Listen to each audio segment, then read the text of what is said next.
Hello students, welcome to the PNT coaching classes learn easily and smartly. तो आज हम पढ़ने वाले हैं स्ट्रॉन्ग न्यूक्लियर फोर्स, जो कि एक fundamental and basic forces in the nature. Okay students, तो चलिए समझते हैं क्या होता है ये strong nuclear force. So basically किसी भी एक एटम के न्यूक्लियस के अंदर जो पार्टिकल्स होते हैं उसको हम बोलते हैं nucleons. Very much clear students कि एक एटम के न्यूक्लियस के अंदर जितने भी पार्टिकल्स होते हैं उसको हम बोलते हैं न्यूक्लियॉन्स। ओके, यानी कि न्यूक्लियस के अंदर जो है उसको हम बोलेंगे न्यूक्लियॉन्स। ओके, तो बेसिकली उस न्यूक्लियस के अंदर जो न्यूक्लियॉन्स होते हैं वो एक दूसरे को टाइटली बांध के रख सकते हैं, बाउंड करके रखते हैं, एक दूसरे को एक दूसरे से दूर जाया नहीं रखते, एक फोर्स अप्लाई करते हैं जिससे वो एक दूसरे को टाइटली पकड़ के रखते हैं, उसको हम बोलते हैं strong nuclear force.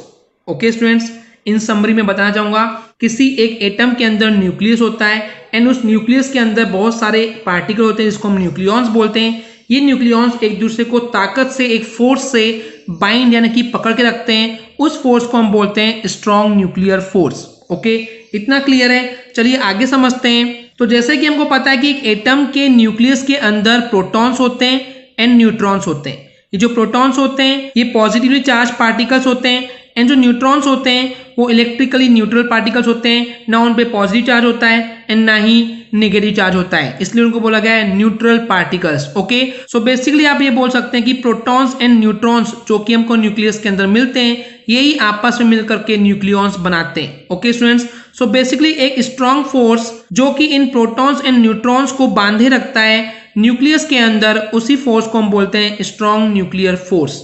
Okay students, I hope इतना क्लियर हो गया होगा। चलिए आगे समझते हैं। तो ये जो स्ट्रॉन्ग न्यूक्लियर फोर्स है वो एक्ट कर सकता है या तो दो प्रोटॉन के बीच में, या फिर दो न्यूट्रॉन के बीच में, या फिर प्रोटॉन एंड न्यूट्रॉन के बीच में। इट मींस तीनों ही कंडीशन में एक स्ट्रॉन्ग न्यूक्लियर फोर्स एक्ट कर सकता है। ओके, लेकिन ये फोर्स तभी काम करेगा जब ये न्यूक्लियॉन्स जो हैं वो बहुत ज्यादा क्लोज हो, बहुत पास में हो एक दूसरे से। ओके स्टूडेंट्स, एंड ये जो स्ट्रॉन्ग न्यूक्लियर फोर्स होता है ये हमेशा अट्रैक्टिव नेचर का होता है, यानी कि एक दूसरे को खींचने का ही काम करते हैं। रिपल्सिव नेचर इनका बिल्कुल भी नहीं होता है। सो बेसिकली यहाँ पे दो न्यूक्लियॉन्स के बीच का डिस्टेंस जो है वो 1 फर्मी से भी कम होता है। अब हम बात करते हैं कि इस स्ट्रॉन्ग न्यूक्लियर अट्रैक्शन फोर्स का मैग्नीट्यूड यानी कि वैल्यू कितनी होती है दो प्रोटॉन्स के बीच रिपल्शन फोर्स से। यानी कि स्टूडेंट्स मैं आपको इन समरी बताना चाहूंगा कि अगर आप बोल रहे हैं दो प्रोटॉन्स है, दोनों कैसे हैं, पॉजिटिवली चार्ज है, तो क्योंकि दोनों के ऊपर सेम चार्ज है तो रिपल्शन करना चाहिए। यू आर राइट, रिपल्शन होता है, बट रिपल्शन से भी 10 टाइम्स ज्यादा जो है वो स्ट्रॉन्ग न्यूक्लियर अट्रैक्शन फोर्स होता है। इस वजह से वो एक दूसरे से दूर नहीं जा पाते हैं एंड रिपल्शन फोर्स जो है वो कमजोर हो जाता है as compared to the attraction force से। ओके स्टूडेंट्स, तो इसी स्ट्रॉन्गर फोर्स के वजह से उस एटम का जो न्यूक्लियस है वो स्टेबल स्ट्रक्चर रिप्रेजेंट करता है एंड वहां पे रिपल्शन जो है हमको देखने को बिल्कुल भी नहीं मिलता है प्रोटॉन्स के बीच में। ऐसा इसलिए क्योंकि जो ये स्ट्रॉन्ग न्यूक्लियर अट्रैक्शन फोर्स है वो बहुत ज्यादा हैवी होता है as compared to the repulsion force. Okay students, तो चलिए अब बात करते हैं इसके कुछ इंपॉर्टेंट कैरेक्टरिस्टिक्स की। The very first important characteristics है इस स्ट्रॉन्ग न्यूक्लियर फोर्स की कि ये नेचर में अट्रैक्टिव होता है। ओके स्टूडेंट्स, सेकेंड है स्ट्रॉन्ग न्यूक्लियर फोर्स जो है वो बहुत छोटे रेंज पे काम करता है, यानी कि उसके लिए जो न्यूक्लियॉन्स हैं वो बहुत ही ज्यादा पास में होना चाहिए, बहुत उनके बीच में डिस्टेंस जो है बहुत कम होना चाहिए। ओके स्टूडेंट्स, थर्ड है कि ये जो स्ट्रॉन्ग न्यूक्लियर फोर्स है कभी भी इनवर्स स्क्वायर लॉ को ओबे नहीं करता है। ऐसा इसलिए क्योंकि यहाँ पे जो ये पावर होती है स्क्वायर यानी कि 2 की पावर होता है, यहाँ पे हमको उससे भी ज्यादा पावर देखने को मिलती है क्योंकि ये जो फोर्स है वो बहुत ही ज्यादा होता है एंड तब अप्लाई होता है जब न्यूक्लियॉन्स के बीच का डिस्टेंस बहुत ज्यादा कम हो। तो बहुत ज्यादा कम होने के लिए जो 2 की पावर है उसको और भी ज्यादा हमको इंक्रीज करना पड़ेगा। ओके, नेक्स्ट है स्ट्रॉन्ग न्यूक्लियर फोर्स जो है वो कभी भी न्यूक्लियॉन्स यानी कि प्रोटॉन या फिर न्यूट्रॉन्स के चार्ज पे डिपेंड नहीं करता है। ओवरऑल ये बोल सकते हैं कि जो स्ट्रॉन्ग न्यूक्लियर फोर्स है वो कभी भी न्यूक्लियॉन्स के चार्ज पे डिपेंड नहीं करता है। नेक्स्ट है ये स्ट्रॉन्ग न्यूक्लियर फोर्स जो है वो नॉन सेंट्रल फोर्स है, कभी भी एक सेंटर पे काम नहीं करता है।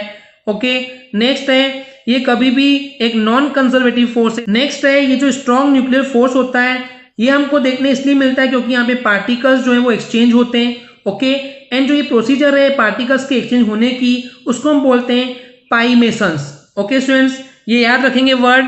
एंड द लास्ट कैरेक्टरिस्टिक्स है ये स्ट्रॉन्ग न्यूक्लियर फोर्स जो है वो नेचर में भी बहुत ज्यादा स्ट्रॉन्ग होता है। ओके, अगर हम इसको कंपेयर करें तो ये ग्रेविटेशनल फोर्स से 10 to the power of 38 times stronger होता है एंड इलेक्ट्रोस्टैटिक फोर्स से ये 100 टाइम्स स्ट्रॉन्गर होता है। ओके स्टूडेंट्स, ये थे कुछ फैक्ट्स जो आपको पता होने चाहिए। चलिए अब बात करते हैं स्ट्रॉन्ग न्यूक्लियर फोर्स के कुछ एग्जांपल्स की। किसी भी एक एटम का जो न्यूक्लियस होता है या फिर अगर बहुत सारे एटम्स की बात कर रहे हैं तो उन सारे एटम्स के जो न्यूक्लियाई होते हैं वो बहुत ज़्यादा स्टेबल होते हैं। ऐसा इसलिए क्योंकि यहाँ पे जो न्यूक्लियॉन्स के बीच में जो अट्रैक्शन फोर्स है वो बहुत ही ज़्यादा स्ट्रॉन्ग होता है। ओके स्टूडेंट्स, सेकेंड एग्जाम्पल है जो रेडियो एक्टिविटी का जो हमको फिनोमेना देखने मिलता है वो हमको देखने मिलता है हेवियर न्यूक्लियाई के अंदर। ऐसा इसलिए क्योंकि वहां पे प्रोटॉन्स एंड न्यूट्रॉन्स के बीच में एक sufficient nuclear force, it means ये अट्रैक्शन फोर्स जो है वो काफी हद तक सफिशिएंट होता है इसको टाइटली टुगेदर बांधे रखने के लिए। ओके स्टूडेंट्स, नेक्स्ट है एंड द लास्ट एग्जांपल,